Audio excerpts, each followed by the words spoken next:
We're standing high above the Via Dolorosa. If you could see over this railing, you'd see that there are whole groups of pilgrims that are retracing the stations of the cross on the Via Dolorosa.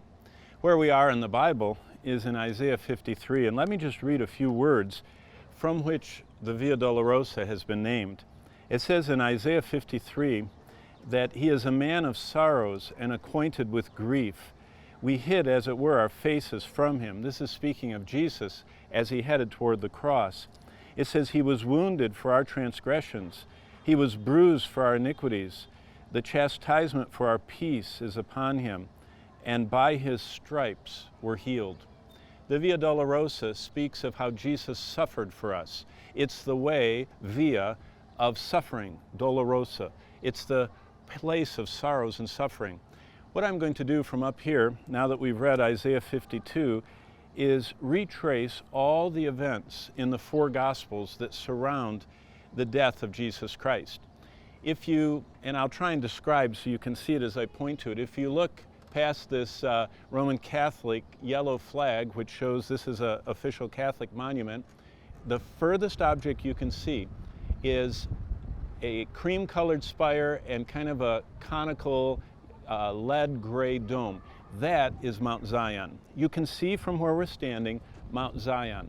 Mount Zion is the place of the upper room, the Last Supper, and Jesus meeting with his disciples. So on that last night before the cross, Jesus was right there.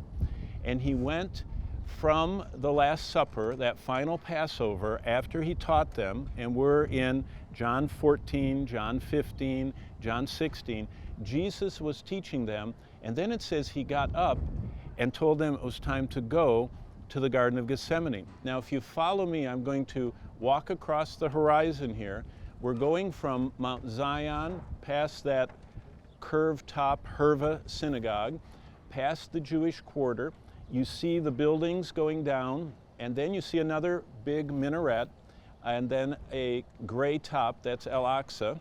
Keep going this way, another Station of the Cross, the Dome of the Rock. Keep going to the left, past the Austrian flag, and straight through. If you look just to the right of this giant minaret right here, all of those green trees, that is Gethsemane. You can actually see Dominus Flevit and the golden top of the Church of Gethsemane. So right there, Jesus went from the upper room, Mount Zion, walked all the way across to Gethsemane. And there, the scriptures say that he prayed. He actually was praying for us in Gethsemane. And he prayed for us who would come, John 17, and then in John 18, he is there sweating, as it were, great drops of blood, when soldiers from the high priest, now think right there where the Dome of the Rock is where the temple was. And 600 soldiers and the high priests and all of their assistants took the contingent over to Gethsemane, arrested Jesus, and brought him to Caiaphas's house. And if you go back to the Herva synagogue, the white dome, right behind that is where the high priests live. And Jesus was kept there until dawn. And as soon as it was dawn, and he was kept in a prison under the high priest's house, right there by that white dome that has a little tree in front of it, then he was moved across to Pilate's residence. Pilate, the one that presided over Christ's crucifixion, lived in the palace of Herod. Now remember, Herod had died 30 years before the crucifixion of Christ. Now you say, where did Pilate live? You can see that right on the horizon. If you look, you'll see in the distance 3 Israeli flags.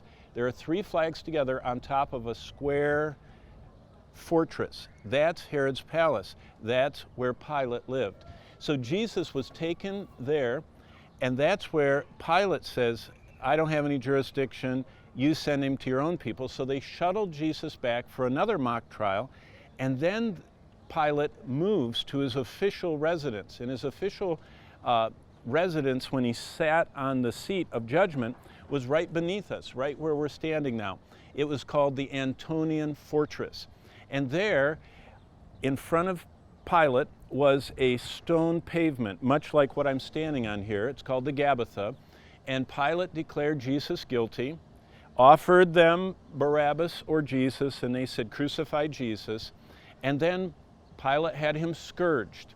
And there in that fortress, they tied Jesus to a pole, and with this long whip with sharp glass and metal and large objects on it, on long leather strips, a Roman soldier gave him scourging. Many prisoners died during the scourging. Often during the scourging, the ribs and the bones would be exposed because the flesh was torn off. But after Jesus endured those sorrows, that's what he did for us. The Via Dolorosa, the way of sorrows, Isaiah 53, he bore our sorrows and our iniquities, but after he was scourged, he took his cross and walked to be crucified. And if you look now in the distance, you can see right under this flag, you see two gray domes. One has a big gold cross on it, and then to the right, there's another bigger gray dome, and that dome has a small cross on it. Those two gray domes beside each other, the furthest thing in the distance you can see, is called the Church of the Holy Sepulchre. The Church of the Holy Sepulchre is built over a quarry. It's built over a spot that was outside the walls in Christ's time. It was built in the spot where most likely crucifixions occurred. So Jesus was taken from where we are, the Antonian fortress, to the Holy Sepulchre, which was Calvary, and crucified. Now the Protestants, evangelicals like us, don't like that site, not because of archaeology, just because it doesn't look very nice, and they have chosen a different one. If you look this way, right there in front of me, over this rooftop, is a lot of little archways. That's the back side of the Damascus Gate. That is the main entrance into the city. That is a gate that goes to Damascus, as in when Paul went to Damascus and was converted. That's the main gate going to the north. And so Jesus would have gone out that gate, and behind it, when you see those trees there, is what is called the Garden Tomb, or Gordon's Calvary, or Golgotha, which is right now over in those green trees. So Jesus was either crucified out that Damascus gate, or he was crucified out a similar gate that is between us and the Church of the Holy Sepulchre. But Jesus was taken, crucified, and buried. There are first century burial spots there, and there's a similar burial spot in the Garden Tomb. Then what happened? Resurrection morning. Jesus stepped from the tomb, met with his disciples where? Go back across behind this area, right over this tree, the upper room on Mount Zion.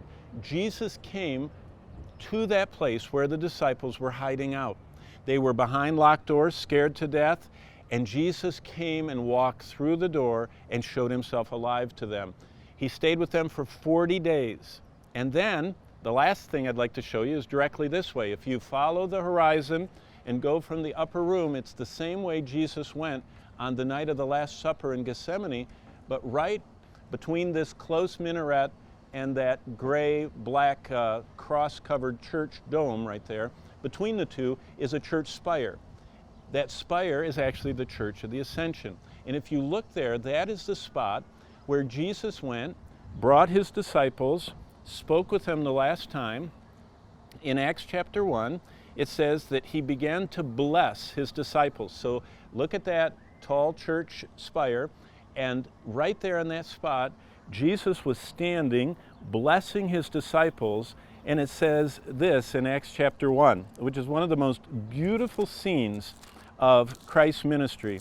It says, "And while he continued to bless them, they were looking on him, and as they watched," and Luke 24 adds, he continued to bless them, it says, "he began to rise and was taken up out of their sight." So Jesus was standing, looking at each of the disciples, saying, "I'm going now to my Father, I'm leaving the Comforter, I have taught you, go into all the world." And as he was looking down at his disciples, he began to rise up, and he began to ascend to heaven right from where that church spire is. And it says that they were standing there looking up into the clouds, and then they heard a voice behind them. And the voice were two men standing by them in white apparel, angels. And they said, You men of Galilee, I'm in Acts 1:11, why do you stand gazing up into heaven? This same Jesus who was taken up from you into heaven will so come in like manner as you saw him go into heaven. And it says they returned from the mount called Olivet all the way across to the upper room. And so in this one little sweep, you can see where Jesus celebrated the Last Supper, where Jesus was taken before Pilate, where Jesus right here was beaten, where Jesus was taken to be crucified at the Holy Sepulchre right there, or up there at Gordon's Calvary, where Jesus was taken afterward and buried. Then he rises and goes to the upper room, shows himself to the disciples, stays with them 40 days, and then rises into heaven from the Mount of Olives. All of the biblical panorama of what Jesus did here for us, suffering on the Via Dolorosa, suffering crucifixion on the cross, and then risen, conquering, and rising to heaven. What a blessing to be right here in the land of the book.